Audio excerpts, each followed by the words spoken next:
Boche gold and diamonds. Buy now, pay later. Railway യാത്രക്കാരിയെ ലൈംഗികാതിക്രമം നടത്തിയ കേസിൽ ജാമ്യത്തിലിറങ്ങി മുങ്ങിയയാളെ 9 വർഷത്തിന് ശേഷം പോലീസ് പിടികൂടി. കോഴിക്കോട് വടകര പറമ്പിൽ കാട്ടിൽ വീട്ടിൽ ഷഹീറിനെയാണ് റെയിൽവേ പോലീസ് അറസ്റ്റ് ചെയ്തത്. 2016 ഓഗസ്റ്റിലാണ് ഇയാൾ ജാമ്യത്തിലിറങ്ങി മുങ്ങിയതെന്ന് പോലീസ് പറഞ്ഞു. കാച്ചിഗുഡ എക്സ്പ്രസിലെ യാത്രക്കാരിയായ ആന്ധ്ര സ്വദേശി ഡോക്ടറായ യുവതിക്ക് നേരെ ലൈംഗികാതിക്രമം നടത്തിയ സംഭവത്തിലാണ് ഇയാളെ അറസ്റ്റ് ചെയ്തത്. 2016 ആഗസ്റ്റ് 4-ന് ഇയാൾ ജാമ്യത്തിലിറങ്ങി മുങ്ങുകയായിരുന്നു.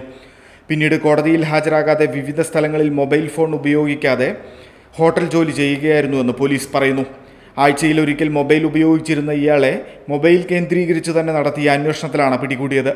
മാഹി പനക്കലിൽ ഹോട്ടലിലെ പാചകക്കാരനായി ജോലി ചെയ്യുന്നതിനിടെ കഴിഞ്ഞ ദിവസം പിടിയിലാവുകയായിരുന്നു. SI അനിൽ മാത്യുവിന്റെ നേതൃത്വത്തിലുള്ള സംഘം അറസ്റ്റ് ചെയ്ത ഇയാളെ കോടതി റിമാൻഡ് ചെയ്തു. Time kids pre school, Mannannur road, Vaniyamkulam.